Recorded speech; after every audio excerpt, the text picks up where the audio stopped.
Hey travelers and heroes, we may be heading into winter, but we're turning up the heat on new content in Orna, the GPS RPG, and Hero of Aetheric this month. In today's video, we'll discuss the debut of Winter Wild Hunt, a month-long celebration of all the amazing raids, storylines, and events that we've seen throughout the year. We'll also chat about a huge content patch for both Orna, the GPS RPG, and Hero of Aetheric. So let's dive right in. Our main event for the month of December is the Winter Wild Hunt. We built this event as an opportunity to showcase the amazing year we've had for content in the Orniverse. Throughout the month, we'll be bringing back past events for 3-day waves that will offer up players the chance to finish up any event storylines, collect unique followers, and chase that ornate you may have missed by defeating raids. During the event, you can also craft a festive scroll at the new Monument Guild in order to exclusively target raids from the current wave of the hunt. For full dates and information on the Winter Wild Hunt, be sure to check out playorna.com.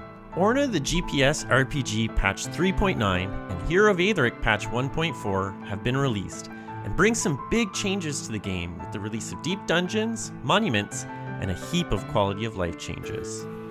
Monuments are solo player themed dungeons that you can find out in the world in Orna, the GPS RPG, and within Meropis in Hero of Aetheric. These dungeons are faction based and stand as a monument to the elemental fallen heroes. If the monument you're trying to enter aligns with your own faction, there will be no cost for entry. Otherwise, these will cost 1 skeleton key to enter. Skeleton keys are simply the newly renamed Gauntlet keys, so you should be fully stocked up and ready to enter monuments as they launch. Within these dungeons, you will find an increased chance of event mobs showing up. So these dungeons prove to be a great way to complete any ongoing event quests you might have. The Winter Wild Hunt will ensure that throughout the month of December, you'll be seeing a huge variety of mobs within the halls of the hero.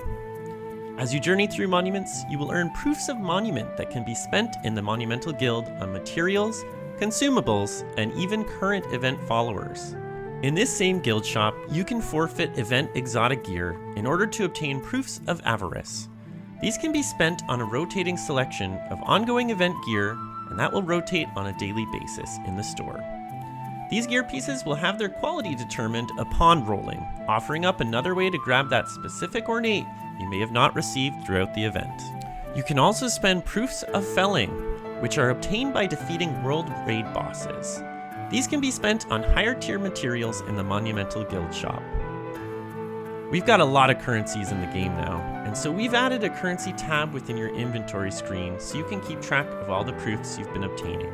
To round out the Monumental Guild shop, you will also be able to do arch crafting, which is the creation of event raid scrolls. This will replace the previous method of crafting specific raid scrolls from the Herbalist. The new patch also brings deep dungeons to the live version of the game.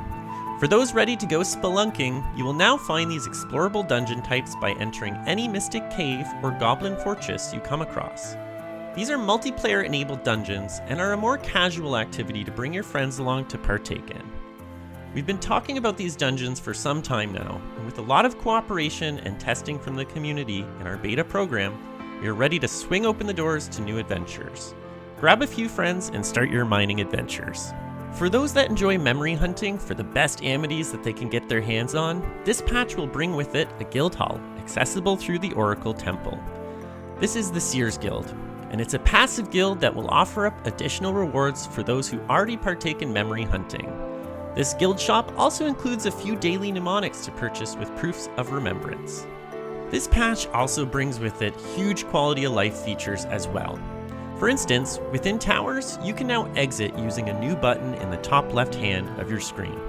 This will allow you to take a break and return to the tower later on. Please note, towers still do expire, so be sure to keep track of the remaining time for entry on your resume activity panel. You'll also be now running into event hordes within towers, so say hi to Alfar as you ascend to the skies.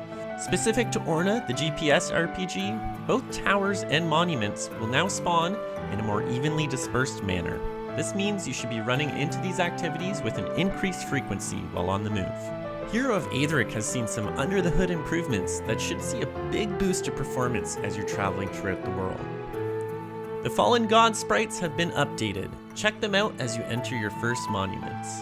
Based on feedback received from the community, the replica Titan followers obtained through the Titanfeld Guild have gone through a big overhaul, and we hope to see them get more use in your battles. You can now find Bestial Bond 1 as an Amity trait, bringing access to more follower abilities for non-Valhallan classes. In Hero of Aetheric, NPCs will now have a fixed location within their tier-appropriate towns.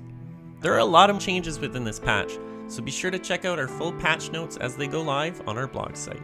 If this month didn't sound fully loaded enough for you, we're also bringing our end-of-the-year celebratory mini-events back. The mini-event Stop Scroog will be taking place throughout the entire month. Face off against the raid battle to see what winter-themed gear you can obtain.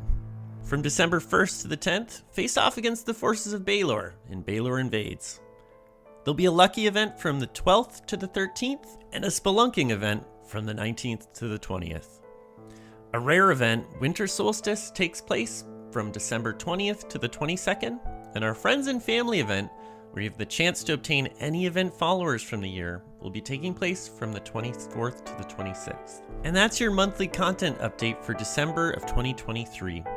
As the Earth completes another trip around the sun, we look forward to celebrating the amazing year we had together in the Orniverse, with both a huge amount of new content and a retrospective look at what we've accomplished together. If you celebrate any holidays this month, the entire team at Northern Forge Studios wishes you all the best, and hope you get some quality time with family and friends. We'll see you in 2024, and thanks everyone for an amazing year.